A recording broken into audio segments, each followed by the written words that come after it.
پیلی بھیت یہ ہند کا ایک شہر ہے. اعلیٰ حضرت امام اہل سنت اور محدث سورتی مولانا وسیع احمد صاحب رحمۃ اللہ علیہ یہ دونوں ایک دعوت میں پیلی بھیت میں تشریف فرما ہے. اعلیٰ حضرت امام اہل سنت جب تشریف فرما ہوتے ہیں تو محدث سورتی میزبان کو بلاتے ہیں اور ارشاد فرماتے ہیں کہ پہلے مولانا احمد رضا خان ان کے ہاتھ دھلا. وہ صاحب جو ہی تشت اور لوٹا لے کر ہاتھ دھلانے کے لیے آگے بڑھے، اعلیٰ حضرت امام اہل سنت نے برجستہ ایک جملہ ارشاد فرمایا. کہنے لگے جی آپ محدث ہیں، عالم بالسنہ ہیں، بہت بڑے عالم ہیں، علم حدیث پر اللہ تعالیٰ جل جلالہ نے آپ کو کمال عطا فرمایا. کھانے کے آداب میں سے یہ ہے کہ جب ہاتھ دھلائے جائیں تو کھانا کھانے سے پہلے جو ہاتھ دھلائے جاتے ہیں نا، یہ چھوٹے کے ہاتھ پہلے دھلائے جائیں، اور جو سب سے بڑا بزرگ وہاں موجود ہو نا اس کے ہاتھ آخر میں دھلائے جائیں. جب بزرگ آدمی کے ہاتھ دھل جائیں گے تو دوسروں کا انتظار کرنے کی جو تکلیف ہوگی اس سے وہ بچ جائیں گے. سارے ہاتھ دھو چکے ہوں گے، یہ بڑی شخصیت ہاتھ دھو کر آئیں گے، ساتھ ہی کھانا شروع ہو جائے گا.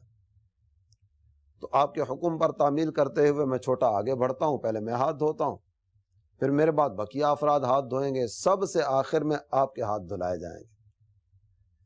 محدث صاحب نے جو یہ بات سنی، آپ نے فوراً اپنا ہاتھ آگے کیا تاکہ پہلے میرے ہاتھ دھلا دیے جائیں.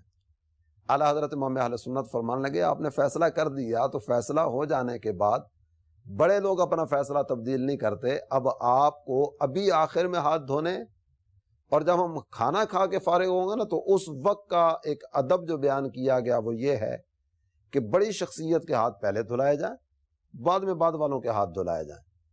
بڑی شخصیت کے جو کھانا کھاتے ہوئے کچھ نہ کچھ ہاتھ آلودہ ہو جاتے ہیں، تو جب ان کے ہاتھ پہلے دھلا دیے جائیں گے نا تو یہ ہاتھ جب نہیں دھلتے کچھ نہ کچھ کوفت محسوس ہوتی ہے، تو وہ اس کوفت سے نجات پا لیں گے، راحت ان کو نصیب ہو جائے گی. تو کھانا کھانے سے پہلے بڑی شخصیت کے ہاتھ آخر میں دھلائے جائیں، اور کھانا کھانے کے بعد بڑی شخصیت کے ہاتھ پہلے دھلائے جائیں.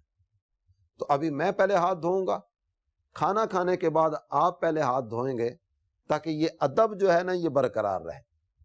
سید محمد محدث کچھوچوی رحمۃ اللہ علیہ آپ فرماتے ہیں کہ میں اس نشست میں موجود تھا، پیلی بھیت کی اس دعوت کا وہ نظارہ آج بھی جب محسوس کرتا ہوں نا، اور وہ تصورات میں نا حضرات کی آپس میں یہ گفتگو، ان کا آپس کا یہ اپنائیت والا اور پیار و محبت والا انداز نگاہوں میں آتا ہے، تو کہتے ہیں آج بھی اس کا لطف جو ہے نا اپنے سینے میں محسوس کرتا ہوں.